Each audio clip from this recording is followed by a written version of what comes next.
새벽 2시 37분. 집안의 모든 불이 꺼진 그 시각, 70대 시어머니 김순자는 30년 동안 단 한 번도 쓴 적 없는 전화번호를 눌렀습니다. 전화 연결음 3번. 여보세요? 낮고 차가운 남자 목소리. 나 김순자입니다. 말씀하십시오. 우리 며느리가 오늘 학교에서 모욕을 당했습니다. 그 순간 전화기 너머 남자의 숨소리가 달라졌습니다. 주소를 보내주십시오. 전화를 끄는 김순자의 손은 떨리지 않았습니다. 눈에는 눈물도 없었습니다. 다만 그녀의 눈빛에는 70년을 살아온 여자가 참아왔던 무언가가 이제 더 이상 참지 않겠다는 단단한 결심이 서려 있었습니다. 그날 밤 김순자는 자신이 평생 숨겨온 과거를 꺼내기로 결심했습니다. 며느리를 위해서, 손녀를 위해서, 그리고 젊은 날 자신이 당했던 그 모욕을 며느리만큼은 혼자 삼키게 하고 싶지 않았기 때문입니다. 이 이야기는 그날 새벽부터 시작됩니다. 누구도 몰랐던 시어머니 김순자의 진짜 정체, 그리고 그녀가 30년 동안 숨겨온 연결고리가 세상에 드러나는 순간의 이야기입니다. 그날은 평범한 목요일 저녁이었습니다. 김순자는 늘 하던 대로 저녁 준비를 하고 있었습니다. 된장찌개를 끓이고 시금치나물을 무치고 고등어를 굽고 있었죠. 며느리 윤희가 좋아하는 반찬들이었습니다. 시계는 6시 20분을 가리키고 있었습니다. 윤희는 보통 6시 30분쯤 집에 들어옵니다. 오늘은 아이 학교 학부모 총회가 있는 날이라 조금 늦을 거라고 아침에 말했었죠. 6시 50분. 현관문이 열렸습니다. 평소와 다른 소리였습니다. 열쇠가 자물쇠에 제대로 들어가지 않아 몇 번이나 긁히는 소리가 났거든요. 김순자는 국을 끓이던 손을 멈추고 귀를 기울였습니다. 다녀왔습니다. 윤희의 목소리는 평소보다 한 톤 낮았습니다. 아니, 낮은 게 아니라 떨리고 있었습니다. 김순자가 부엌에서 나와 거실로 나가는 순간 그녀가 본 것은 현관 바닥에 주저앉아 있는 며느리의 모습이었습니다. 신발도 제대로 벗지 못한 채 손에 들고 있던 가방이 바닥에 떨어져 있고 어깨가 한번 크게 흔들리더니 소리 없는 울음이 터져 나왔습니다. 김순자는 그 순간 알았습니다.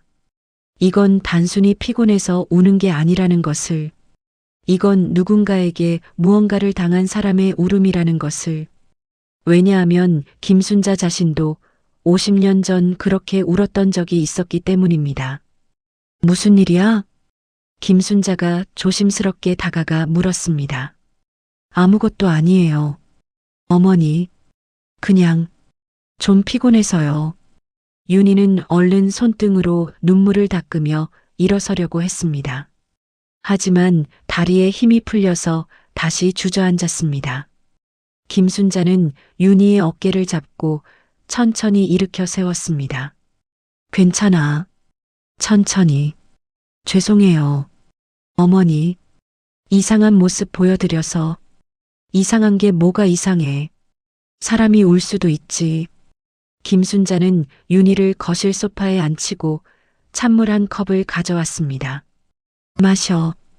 윤희는 물을 받아들고도 한참을 그냥 들고만 있었습니다. 손이 떨려서 물이 컵 안에서 출렁였습니다. 김순자는 아무 말도 하지 않았습니다. 그저 옆에 앉아 윤희의 등을 천천히 쓰다듬어 줄 뿐이었습니다. 한참이 지나고 나서야 윤희가 조심스럽게 입을 열었습니다. 어머니, 저 오늘 학교 학부모 총회 갔다 왔어요. 응, 알아. 아침에 말했잖아. 그런데 거기서 말이 끊겼습니다. 윤희는 입술을 깨물고 있었습니다. 말을 하려다가도 목이 메어서 나오지 않는 것 같았습니다. 김순자는 기다렸습니다. 거기서 다른 학부모님들이 저한테 뭐라고 하던? 제가 어느 대학 나왔는지, 남편이 무슨 일 하는지 계속 물어보시더라고요. 김순자의 눈빛이 조금 날카로워졌습니다. 그래서 제가 솔직하게 대답했어요. 저는 전문대 나왔고 남편은 중소기업 다닌다고요. 그랬더니 윤희의 목소리가 다시 떨렸습니다. 그랬더니 분위기가 이상해졌어요. 다들아 하면서 서로 눈빛을 주고받더라고요. 그리고 어떤 분이 말씀하셨어요. 요즘은 학원 정보도 아는 사람이 알려줘야 도움이 되잖아요 라고. 김순자는 조용히 듣고 있었습니다. 그 말이 무슨 뜻인지 알았어요. 제가 그런 정보를 줄 만한 사람이 아니라는 거잖아요. 그 이후로 다들 저한테 말을 잘 안 걸더라고요. 담임 선생님도 저한테만 좀 다르게 대하시는 것 같았어요. 윤희는 다시 울음을 터뜨렸습니다. 어머니, 저 뭐 잘못한 거 있나요? 제가 민서한테 부끄러운 엄마인가요? 민서는 윤희의 딸 김순자의 손녀였습니다. 올해 초등학교 3학년이었습니다. 김순자는 윤희의 손을 꼭 잡았습니다. 너는 아무 잘못도 없어. 민서한테도 최고의 엄마야. 하지만 다른 엄마들은 다 명문대 나오시고 남편분들도 다 의사, 변호사, 대기업. 저만 혼자. 그게 뭐가 중요한데. 김순자의 목소리에 힘이 실렸습니다. 사람의 가치가 학벌로 정해지는 건가? 직업으로 정해지는 건가? 하지만 세상은 그렇잖아요. 세상이 그렇다고 해서 너까지 그렇게 생각하면 안 돼. 김순자는 윤희의 눈을 똑바로 바라보았습니다. 너는 매일 새벽 5시에 일어나서 민서 도시락 싸주고 회사 가서 밤늦게까지 일하고 집에 와서도 애 공부 봐주고 남편 뒷바라지하고 나한테까지 챙겨주잖아.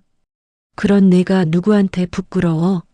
어머니, 너는 훌륭한 며느리고 훌륭한 엄마고 훌륭한 여자야. 그걸 모르는 사람들은 그 사람들이 문제가 있는 거야. 윤희는 김순자의 품에 안겨 한참을 울었습니다. 그날 저녁 윤희는 밥도 먹지 않고 방으로 들어가 문을 닫았습니다. 민서가 학원에서 돌아와 할머니에게 물었습니다. 할머니, 엄마 어디 갔어요? 왜 안 나와요? 엄마 오늘 좀 피곤하시대. 민서야, 할머니랑 밥 먹자. 엄마 아픈 거 아니에요? 아니야. 괜찮아. 하지만 민서는 눈치가 빠른 아이였습니다. 엄마 방 쪽을 자꾸 쳐다보았습니다. 저녁을 먹이고 숙제를 봐주고 씻기고 재우고 나서 김순자는 거실 소파에 혼자 앉아 있었습니다. 시계는 밤 11시를 가리키고 있었습니다. 아들은 야근이라고 연락이 왔습니다. 집안은 조용했습니다. 하지만 김순자의 마음은 조용하지 않았습니다. 며느리의 울음소리가 자꾸 귓가에 맴돌았습니다. 그리고 50년 전 자신의 울음소리도 함께 들려왔습니다. 김순자는 1954년생입니다. 전쟁이 끝나고 얼마 되지 않아 태어난 세대죠. 그녀는 평범한 가정에서 자랐습니다. 아버지는 시장에서 작은 가게를 하셨고 어머니는 집안일을 하셨습니다. 김순자는 공부를 잘했습니다. 초등학교 때는 늘 반에서 1, 2등을 했고 중학교 때는 전교 10등 안에 들었습니다. 선생님들은 모두 말했습니다. 순자는 대학 가래야. 하지만 1970년 김순자가 고등학교 2학년이 되던 해 아버지가 사업에 실패했습니다. 빚이 생겼고 가게를 정리해야 했습니다. 순자야 미안하다. 대학은 아버지는 그 말을 끝까지 하지 못했습니다. 김순자는 알고 있었습니다. 자신은 대학에 갈 수 없다는 것을. 동생들이 셋이나 더 있었습니다. 그녀는 고등학교를 졸업하고 취직을 했습니다. 작은 무역회사의 사무직이었습니다. 월급은 적었지만 성실하게 일했습니다. 그리고 25살 되던 해 중매로 남편을 만났습니다. 남편은 평범한 회사원이었습니다. 둘은 결혼했고 1년 뒤 아들을 낳았습니다. 김순자는 아이를 낳고 회사를 그만뒀습니다. 그리고 전업주부가 되었습니다. 평범하게 살았습니다. 남편 뒷바라지하고 아이 키우고 시댁 어른들 모시고 그렇게 10년이 흘렀습니다. 그런데 아들이 초등학교 5학년이 되던 해 처음으로 학부모 모임에 참석했습니다. 담임 선생님이 학부모들과 차 한잔 하자며 모임을 만든 것이었습니다. 카페에 모인 학부모들은 대부분 비슷한 또래의 여자들이었습니다. 처음에는 분위기가 좋았습니다. 아이들 이야기, 학교 이야기를 나누었습니다. 그런데 어느 순간부터 대화의 주제가 바뀌었습니다. 어머님은 어느 학교 나오셨어요? 아, 저는 이화여대 나왔어요. 오, 저는 연대 나왔어요. 저는 서울대. 학벌 이야기가 시작되었습니다. 그리고 시선이 김순자에게로 왔습니다. 어머님은요? 저는 고졸입니다. 순간 분위기가 조용해졌습니다. 아, 누군가가 애매하게 웃었습니다. 요즘은 여자들도 대학 많이 가잖아요. 맞아요. 우리 때도 그랬는데. 대화는 다시 대학 이야기로 돌아갔습니다. 하지만 김순자는 더 이상 그 대화에 끼지 못했습니다. 아무도 그녀에게 말을 걸지 않았습니다. 마치 그녀가 없는 것처럼. 그날 집에 돌아온 김순자는 혼자 울었습니다. 내가 뭘 잘못했나? 내가 왜 부끄러워해야 하나? 하지만 세상은 그렇게 돌아가고 있었습니다. 그 이후로 김순자는 학부모 모임에 잘 나가지 않았습니다. 핑계를 대고 빠졌습니다. 아들한테도 말하지 않았습니다. 엄마, 다른 엄마들은 다 오는데 우리 엄마만 안 와. 미안해. 엄마가 몸이 안 좋아서 거짓말을 했습니다. 그렇게 아들이 중학교, 고등학교를 거쳐 대학에 갈 때까지 김순자는 학부모 모임을 최대한 피했습니다. 그리고 다짐했습니다. 내 아들만큼은 좋은 대학 보내자. 내 아들만큼은 이런 무시를 당하지 않게 하자. 아들은 다행히 공부를 잘했습니다. 서울대에 합격했습니다. 김순자는 기뻤습니다. 드디어 누구 앞에서도 당당할 수 있겠구나. 하지만 그 기쁨은 오래가지 않았습니다. 아들이 대학을 졸업하고 취직을 했습니다. 대기업은 아니었지만 괜찮은 중소기업이었습니다. 그리고 30살이 되던 해 아들이 여자친구를 데려왔습니다. 엄마, 소개할 사람 있어. 그렇게 김순자는 윤희를 처음 만났습니다. 윤희는 밝고 예쁜 아가씨였습니다. 어머님, 처음 뵙겠습니다. 인사도 밝게 잘했고 김순자가 준비한 음식도 맛있다고 잘 먹었습니다. 김순자는 윤희가 마음에 들었습니다. 저 아이 괜찮다. 남편도 고개를 끄덕였습니다. 성격도 좋아 보이고. 아들과 윤희는 1년 정도 연애를 하고 결혼을 결심했습니다.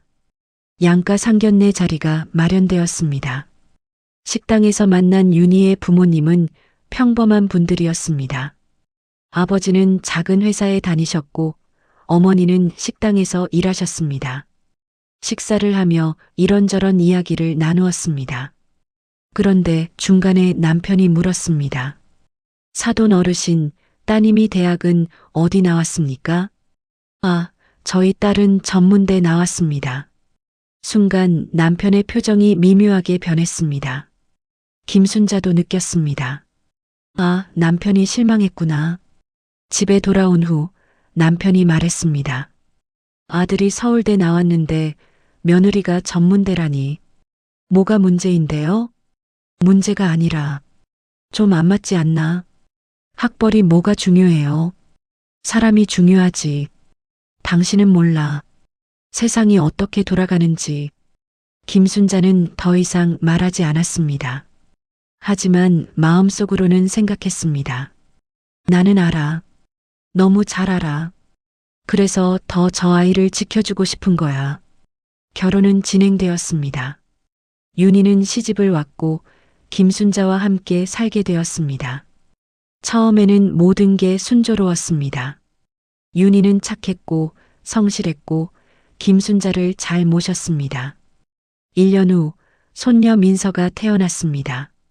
김순자는 윤희를 정말 딸처럼 아꼈습니다. 산후조리도 정성껏 해주었고 육아도 많이 도와주었습니다. 어머니, 제가 할게요. 괜찮아. 너는 쉬어. 죄송해요, 어머니. 뭐가 죄송해. 우리 민서 키우는 게 얼마나 행복한데. 시간이 흘러 민서가 초등학교에 입학했습니다. 그리고 오늘 윤희가 학부모 총회에 다녀와서 울었습니다. 김순자는 그 모습을 보며 깨달았습니다.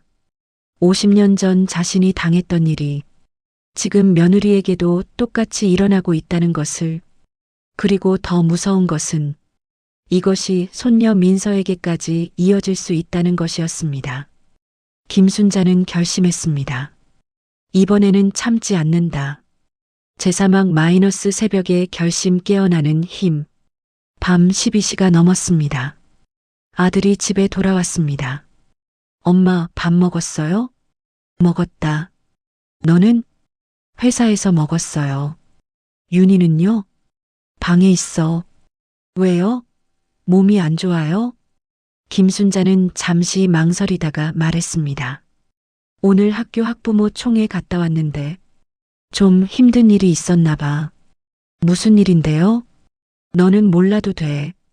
엄마, 그게 무슨 여자들 일이야. 너는 신경 쓰지 마. 아들은 더 묻지 않았습니다. 방으로 들어가 윤희와 이야기를 나누는 소리가 들렸습니다. 괜찮아? 응. 그냥 좀 피곤해서. 무슨 일 있었어? 아니야, 아무 일도 없어.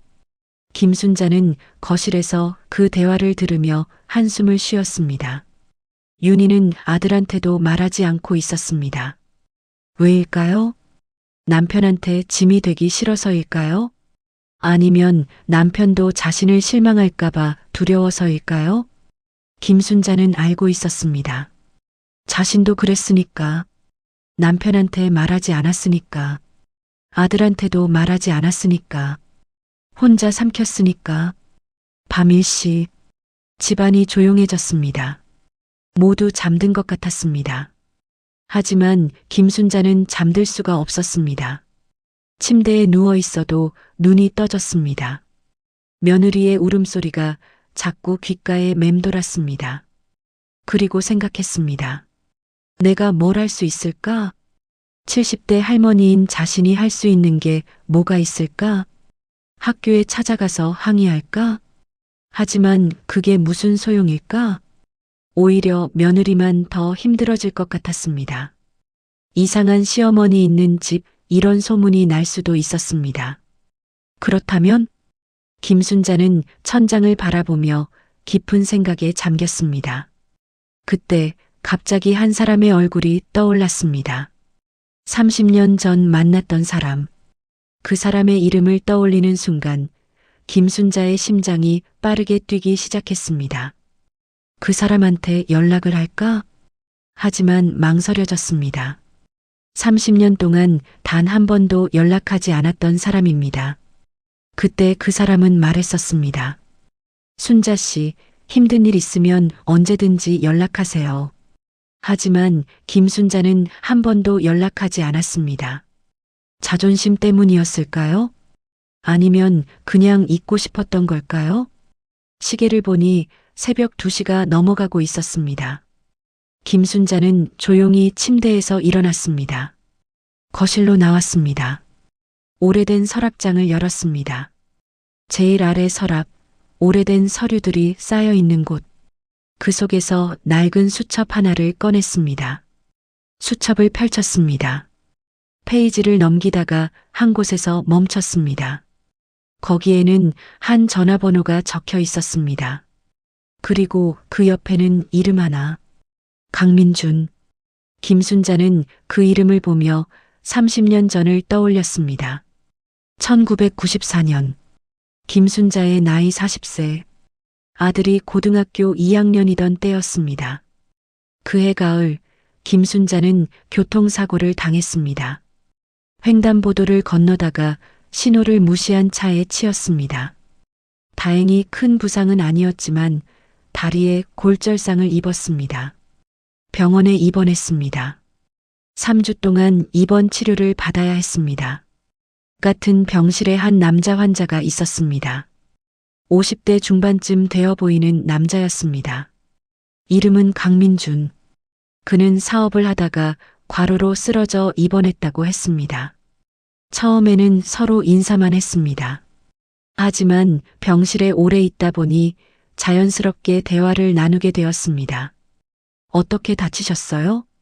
교통사고요. 아이고, 많이 아프셨겠네요.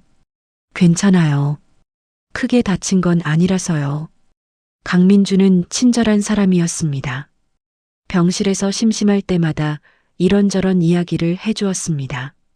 자신의 사업 이야기, 살아온 이야기들. 김순자도 조금씩 마음을 열었습니다. 저는 고등학생 아들이 하나 있어요. 아, 그래요? 저도 아들 둘 있습니다. 고생 많이 하셨겠네요. 뭐, 다들 그렇게 살지 않겠습니까? 어느 날 강민준이 물었습니다. 순자 씨는 젊었을 때 뭐 하셨어요? 저요? 그냥 회사 다녔었어요. 결혼하고 그만뒀지만요. 대학은요? 그 질문에 김순자는 잠시 침묵했습니다. 고졸이에요. 아, 그래요? 강민주는 그 이상 묻지 않았습니다. 하지만 김순자는 왠지 마음이 무거워졌습니다. 또 그 질문이구나. 또 학벌이구나. 그런데 다음 날 강민준이 말했습니다. 순자 씨, 어제 제가 실례를 했네요. 네. 학벌 같은 걸 물어봐서요. 그게 뭐가 중요합니까? 사람이 중요하지. 김순자는 놀랐습니다. 이렇게 말하는 사람은 처음이었습니다. 제 아내도 고졸이에요. 하지만 저보다 훨씬 똑똑한 사람입니다. 학교에서 배운 것보다 인생에서 배운 게 더 많은 사람이죠.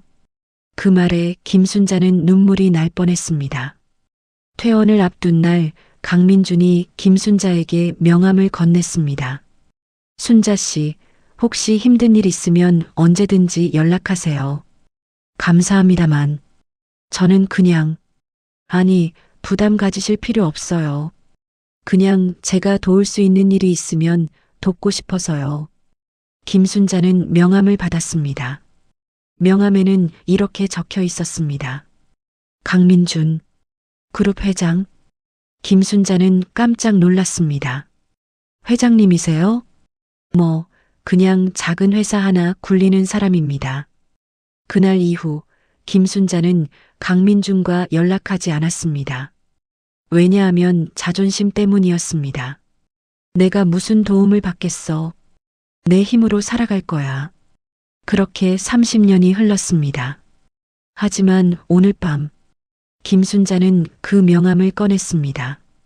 아니, 명함은 이미 오래전에 버렸고 수첩에 번호만 옮겨 적어두었던 것이었습니다. 이 번호가 아직 살아있을까? 30년 전 번호입니다. 바뀌었을 가능성이 높았습니다. 하지만 김순자는 전화를 걸기로 결심했습니다. 며느리를 위해서, 손녀를 위해서, 그리고 30년 전 혼자 삼켰던 자신의 상처를 위해서 제육막 마이너스 그 전화 세상을 움직이는 한 통의 전화. 새벽 2시 37분. 김순자는 휴대폰을 들었습니다. 손이 떨렸습니다.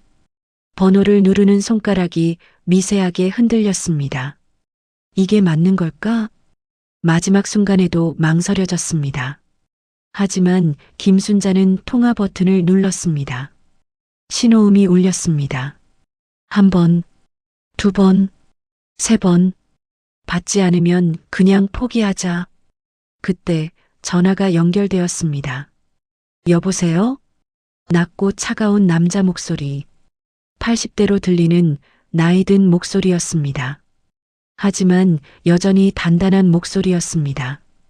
김순자는 숨을 크게 들이마셨습니다. 나 김순자입니다. 전화기 너머로 잠시 침묵이 흘렀습니다. 3초쯤 지났을 때 목소리가 들렸습니다. 순자 씨. 그는 김순자를 기억하고 있었습니다. 30년 만에 전화였는데도 오랜만입니다. 정말 오랜만이네요. 30년 만입니까? 네. 밤늦게 무슨 일이십니까? 김순자는 곧바로 말했습니다. 감정을 섞지 않고 담담하게. 우리 며느리가 오늘 학교에서 모욕을 당했습니다. 전화기 너머의 숨소리가 달라졌습니다. 말씀하세요. 김순자는 오늘 있었던 일을 설명했습니다. 학부모 총회, 학벌 질문, 미묘한 시선들, 달라진 담임 선생님의 태도, 집에 와서 무너진 며느리, 그리고 현관에서 소리 없이 울던 며느리의 모습. 강민주는 말없이 듣고 있었습니다. 김순자가 말을 마치자 그가 물었습니다. 학교 이름이 어떻게 됩니까? 초등학교입니다. 학년은 3학년입니다. 담임 선생님 성함은? 됐습니다. 충분합니다. 잠시 침묵. 그리고 강민준이 말했습니다. 순자 씨, 30년 만에 전화 주셨는데 그동안 어떻게 지내셨습니까? 그냥 평범하게 살았습니다. 아드님은요? 결혼했습니다. 며느리 들어왔고 손녀도 있습니다. 그렇군요. 또 침묵. 강민준이 말했습니다. 순자 씨, 제가 30년 전에 뭐라고 했는지 기억하십니까? 힘든 일 있으면 언제든 연락하라고 하셨죠. 맞습니다. 그런데 순자 씨는 30년 동안 단 한 번도 연락하지 않으셨어요. 제가 자존심이 있었습니다. 알고 있습니다. 순자 씨는 그런 분이시니까. 강민준의 목소리에 미소가 섞여 있었습니다. 그런데 오늘은 왜 전화하셨습니까? 며느리 때문입니다. 당신 자신을 위해서는 안 하시던 전화를 며느리를 위해서는 하시는군요. 네. 좋은 시어머니시네요. 김순자는 대답하지 않았습니다. 강민준이 말했습니다. 순자 씨, 저도 이제 나이가 많습니다. 올해 83세입니다. 그러시군요. 하지만 아직 할 수 있는 일은 있습니다. 특히 순자 씨의 부탁이라면. 죄송합니다. 죄송할 것 없습니다. 30년 전부터 기다렸던 전화입니다. 김순자의 눈에 눈물이 고였습니다. 감사합니다. 학교 측에 조용히 연락하겠습니다. 소란 피우지 않고 조용히 처리하겠습니다. 네. 그리고 순자 씨. 네. 이제는 자존심 좀 내려놓으세요. 힘든 일 있으면 연락하세요. 제가 살아있는 동안에는 언제든지 도와드리겠습니다. 김순자는 울음이 터질 것 같았지만 꾹 참았습니다. 감사합니다. 며느리분한테는 말씀하지 마세요. 그냥 모르게 해결하는 게 좋을 것 같습니다. 알겠습니다. 전화를 끊고 김순자는 한참을 그 자리에 서 있었습니다. 가슴이 뛰었습니다. 뭔가를 한 것 같았습니다. 드디어 30년 만에 자신이 참기만 했던 일을 행동으로 옮긴 것 같았습니다. 제칠막 마이너스 조용한 변화 세상이 움직이기 시작하다. 다음 날 아침, 김순자는 평소처럼 일어나 아침 준비를 했습니다. 윤희도 평소처럼 출근 준비를 했습니다. 하지만 눈이 많이 부어 있었습니다. 어머니, 전 먼저 갈게요. 밥은 회사에서 먹을게요. 윤희는 급하게 집을 나갔습니다. 김순자는 혼자 아침을 먹으며 생각했습니다. 잘한 걸까? 하지만 이미 저지른 일이었습니다. 민서를 학교에 보내고 김순자는 집안일을 했습니다. 청소하고 빨래하고 저녁 준비를 했습니다. 평범한 하루였습니다. 그런데 오후 3시쯤 김순자의 휴대폰에 문자가 왔습니다. 모르는 번호였습니다. 처리되었습니다. 며느리 분께는 직접적인 언급 없이 학교 측에서 자체적으로 조치했습니다. 강민준. 김순자는 문자를 보고 안도의 한숨을 쉬었습니다. 정말 해결된 걸까? 저녁 6시 윤희가 집에 돌아왔습니다. 다녀왔습니다.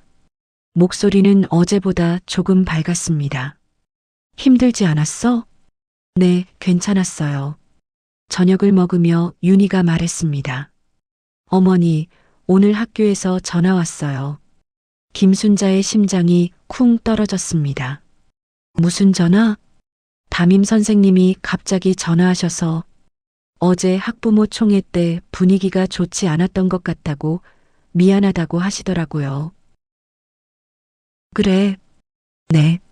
그리고 학부모 단톡방에 공지도 올라왔어요. 학부모 간 불편한 언행은 자제해달라는 내용이었어요. 윤희는 신기하다는 듯 말했습니다. 학교가 갑자기 왜 이러는지 모르겠어요. 원래는 이런 일에 신경도 안 썼는데. 김순자는 태연하게 대답했습니다. 요즘은 학교도 달라졌나 보구나. 그런가 봐요. 며칠이 지났습니다. 윤희는 조금씩 밝아졌습니다. 어머니, 오늘 다른 학부모님이 저한테 먼저 말 걸어주셨어요. 그래. 네. 같이 커피 마시자고 하시더라고요. 처음이에요. 그거 좋네. 그리고 담임 선생님도 민서한테 더 신경 써주시는 것 같아요. 윤희는 웃고 있었습니다. 김순자는 그 모습을 보며 마음이 놓였습니다. 잘했어. 잘한 거야. 일주일 후 윤희가 김순자 옆에 앉아 말했습니다. 어머니, 왜? 요즘 조금 덜 무서워요. 무서워? 네. 학교 가는 게 무서웠거든요. 다른 학부모들 만나는 게 무서웠어요. 제가 부족한 사람처럼 느껴져서. 윤희의 눈에 눈물이 고였습니다. 하지만 요즘은 조금 괜찮아진 것 같아요. 다들 좀 더 친절하게 대해주시고. 김순자는 윤희의 손을 꼭 잡아주었습니다. 너는 부족한 사람이 아니야. 절대. 감사해요, 어머니. 뭐가 감사해? 어머니가 계셔서요. 어머니가 제 편이어서요. 김순자는 윤희를 꼭 안아주었습니다. 그날 밤 김순자는 혼자 거실에 앉아 있었습니다. 문득 휴대폰을 들어 문자를 보냈습니다. 감사합니다. 며느리가 많이 좋아졌습니다. 마이너스 김순자. 얼마 후 답장이 왔습니다. 다행입니다. 며느리분이 행복하시길 바랍니다. 그리고 순자 씨도 행복하시길. 마이너스 강민준. 김순자는 문자를 보며 미소 지었습니다. 30년 만에 한 전화. 그 전화가 며느리의 삶을 바꿔놓았습니다. 그리고 자신의 마음도 조금 가벼워졌습니다. 제8막 마이너스 대물림을 끈타 진짜 이야기의 시작. 한 달이 지났습니다. 윤희는 완전히 밝아졌습니다. 학교 학부모 모임에도 적극적으로 참여하게 되었습니다. 어머니, 다음 주에 학부모 모임 있는데 같이 가실래요? 나는 괜찮아. 아니에요. 다른 분들이 어머님도 모시고 오라고 하세요. 김순자는 놀랐습니다. 진짜? 네. 어머님 이야기를 조금 했더니 다들 만나고 싶다고 하시더라고요. 김순자는 고개를 끄덕였습니다. 그래, 그럼 가자. 다음 주 학부모 모임. 김순자는 윤희와 함께 카페에 갔습니다. 다른 학부모들이 먼저 인사했습니다. 어머님, 처음 뵙겠습니다. 윤희 씨 이야기 많이 들었어요. 정말 좋은 시어머니시라고. 김순자는 당황스러웠습니다. 하지만 기분이 나쁘지 않았습니다. 모임은 화기애애하게 진행되었습니다. 아이들 이야기, 학교 이야기, 일상 이야기. 누구도 학벌을 묻지 않았습니다. 누구도 직업을 캐묻지 않았습니다. 그저 사람 대 사람으로 대화를 나누었습니다. 집에 돌아오는 길, 윤희가 말했습니다. 어머니, 오늘 즐거우셨죠? 응, 좋았어. 어머니, 사실 제가 궁금한 게 있어요. 뭔데? 왜 갑자기 학교 분위기가 바뀐 걸까요? 제가 특별히 한 것도 없는데. 김순자는 잠시 망설이다가 말했습니다. 세상은 원래 그런 거야. 사람들이 깨닫는 시간이 필요한 거지. 그런가요? 응. 그리고 너는 잘못한 게 없어. 그걸 사람들이 알게 된 거야. 윤희는 고개를 끄덕였습니다. 집에 도착하니 민서가 뛰어나왔습니다. 엄마, 할머니, 왜 그래, 우리 민서? 오늘 학교에서 상 받았어. 진짜? 무슨 상? 그림 그리기 대회에서 1등 했어. 윤희가 민서를 꼭 안아주었습니다. 우리 민서 최고. 김순자도 민서를 안아주었습니다. 할머니 자랑이네. 그날 저녁 온 가족이 모여 민서의 상을 축하했습니다. 아들도 일찍 퇴근해서 집에 왔습니다. 민서야, 축하한다. 고마워요, 아빠. 가족이 둘러앉아 저녁을 먹었습니다. 김순자는 그 모습을 보며 생각했습니다. 이게 행복이구나. 학벌도 직업도 돈도 중요하지 않았습니다. 가족이 함께 웃고 있는 이 순간, 이게 진짜 행복이었습니다. 그날 밤 민서가 김순자에게 물었습니다.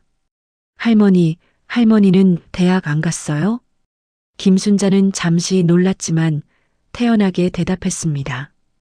응, 할머니는 대학 안 갔어. 왜요? 할머니 때는 집이 어려워서 대학에 못 갔어. 그럼 속상하지 않았어요? 김순자는 민서를 안아주며 말했습니다. 처음에는 속상했지. 하지만 지금은 괜찮아. 왜요? 대학 안 가도 할머니는 행복했거든. 가족이 있고 너처럼 예쁜 손녀가 있고. 민서가 할머니를 꼭 안아주었습니다. 할머니 사랑해요. 할머니도 사랑해. 그 순간 김순자는 깨달았습니다. 자신이 50년 동안 안고 살았던 상처, 그것이 조금씩 아물고 있다는 것을, 그리고 며느리도 손녀도 자신과 같은 상처를 받지 않을 거라는 것을. 왜냐하면 이제는 달라졌으니까. 세상이 조금씩 변하고 있으니까. 그리고 자신이 용기를 내서 그 변화의 시작점이 되었으니까. 며칠 후 김순자는 다시 강민준에게 문자를 보냈습니다. 민준 씨, 정말 감사합니다. 덕분에 우리 가족이 행복합니다. 마이너스 김순자. 답장이 왔습니다. 행복하시다니 저도 기쁩니다. 순자 씨, 이제는 당신도 행복하실 자격이 있습니다. 50년 동안 참고 살아오셨잖아요. 이제는 당당하게 사세요. 마이너스 강민준. 김순자는 그 문자를 보고 눈물을 흘렸습니다. 하지만 이번에는 슬픈 눈물이 아니었습니다. 후련한 눈물이었습니다. 해방감의 눈물이었습니다. 50년 동안 짊어지고 살았던 짐을 내려놓는 눈물이었습니다. 그날 밤 김순자는 일기를 썼습니다. 오늘 나는 용기를 냈다. 며느리를 위해, 손녀를 위해, 그리고 나를 위해. 세상은 여전히 불완전하지만 조금씩 변하고 있다. 그리고 나도 변하고 있다. 이제는 더 이상 참지 않는다. 이제는 당당하게 산다. 내 며느리도 내 손녀도 나처럼 움츠러들지 않기를 바란다. 당당하게 행복하게 살기를 바란다. 에필로그 마이너스 그 후 6개월이 지났습니다. 윤희는 학교 학부모의 총무가 되었습니다. 다른 학부모들과도 친해졌고 민서도 학교 생활을 즐겁게 하고 있었습니다. 김순자는 가끔 강민준과 문자를 주고받았습니다. 30년 만에 다시 이어진 인연이었습니다. 어느 날 강민준이 문자를 보냈습니다. 순자 씨, 다음 주에 시간 되십니까? 커피 한 잔 하고 싶은데요. 마이너스 강민준. 김순자는 잠시 망설이다가 답장을 보냈습니다. 좋습니다. 마이너스 김순자. 만남 당일. 김순자는 30년 만에 강민준을 다시 만났습니다. 강민준은 많이 늙어 있었습니다. 하지만 여전히 단단한 눈빛을 가지고 있었습니다. 오랜만입니다, 순자 씨. 오랜만입니다. 두 사람은 카페에 앉아 이런저런 이야기를 나누었습니다. 지난 30년의 이야기, 가족 이야기, 인생 이야기. 순자 씨, 이제는 행복하십니까? 네, 행복합니다. 다행입니다. 강민주는 미소 지었습니다. 순자 씨, 30년 전에 제가 왜 명함을 드렸는지 아십니까? 글쎄요. 당신이 강한 사람이라는 걸 알았기 때문입니다. 강한 사람이요? 네. 혼자서도 이겨낼 수 있는 사람. 하지만 혼자 이기기에는 세상이 너무 가혹한 사람. 김순자는 아무 말도 하지 못했습니다. 그래서 제가 도와드리고 싶었습니다. 당신 같은 사람이 세상에서 무너지는 걸 보고 싶지 않았거든요.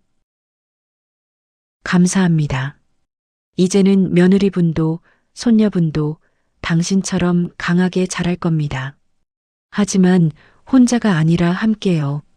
김순자는 고개를 끄덕였습니다. 두 사람은 그렇게 오래 이야기를 나누었습니다. 집에 돌아온 김순자는 윤희에게 물었습니다. 윤희야, 너 행복해? 네. 갑자기 왜요? 그냥 궁금해서. 윤희는 웃으며 대답했습니다. 행복해요, 어머니. 정말로요. 다행이다. 어머니 덕분이에요. 내가 뭘 했다고. 어머니가 제 편이 되어주셨잖아요. 그게 얼마나 큰 힘이 되는지 몰라요. 김순자는 윤희를 안아주었습니다. 앞으로도 계속 내 편이야. 평생. 감사해요, 어머니. 그날 밤 김순자는 창밖을 바라보며 생각했습니다. 인생은 길다. 50년 동안 참고 살았지만 이제는 변했다.